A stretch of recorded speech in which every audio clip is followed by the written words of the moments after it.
In one bite. Yeah, I just floored it Florida. as a bigger guy, 6'3", 117 kilos.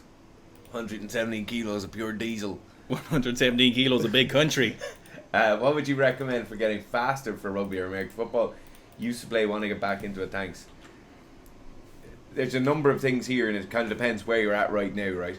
If you're 6'3" and you're 117 kilos and you're the strongest you've ever been, right? So you've been, say, powerlifting or whatever for the last few years. What you can do is you can take most of your training load and put it into pure speed work and pure agility work. You'll find when you're at your strongest point, like top end strength is the main limiter for actual speed. But when we look at speed on a field, a lot of the time it's not speed for speed's sake, it's acceleration, it's top end speed, and it's agility. So a lot of the time people will talk about being fast on a field where it's like a 50-meter sprint isn't necessarily what they need to be the fastest at. They need to be very fast at going from 0 to 10 meters very, very quickly, then being able to turn around the 10 meters and come back.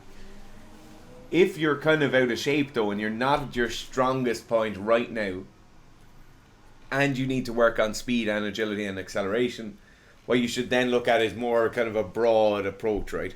So rather than just going, okay, I can forget about my gym work, I can forget about the other stuff and just go into speed work, agility work and acceleration work, what you might need to do is start with some sort of strength phase. So maybe 6 to 8 weeks of actual strength work, actual general movement work. Then you will go bring that strength work into some acceleration work, maybe some power work.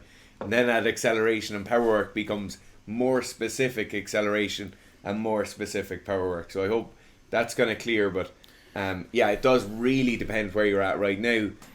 If you ideally you'll be in great shape and you can just do a load of sprint work. That sprint work I'd probably go 30% all out maximal speed, 30% agility, so Illinois T drills, the usual. Bronco.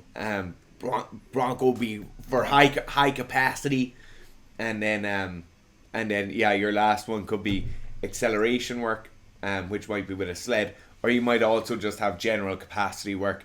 So a lot of the time we might feel slow or sluggish, and we're not slow or sluggish, we're just slow or sluggish when we're tired, and some of us get tired a lot more easily than others. Just I have some like generic venereal comments about getting faster. So at 117 kilos, you need to think about ultimately weight makes a big difference to how fast you're going to be able to run or how fast you're going to move. You know, the more mass you have, the more a specific type of that mass is going to do the moving, and that's ultimately muscle tissue or contractile tissue. So you need to ensure that you're in a place where you have the most amount of contractile tissue. At 6'3", 117 kilos, it is certainly possible if you train very well, you're diligent with your diet. Dara has, well, no longer for now, I suppose, that's the nature of the game really, but has a very talented, very hard-working, very diligent athlete, a rugby player. He was... For his off-season? Yeah, he was a prop. Dara took him through Griffin. You might have seen the video we did on him all the way through. Ended up with a phenomenal testing season for his rugby team. And what blew my mind about Griffin was just in the phenomenal shape this man was at 100. I've never met someone who's 118 kilos. He was 120 kilos. 120 kilos, who's been in such a great shape. And he was fast for a prop. Like, he was very fast. Like, watching him run with his little sun visor on was so funny. But he ran the Bronco very, very fast from what you're telling me.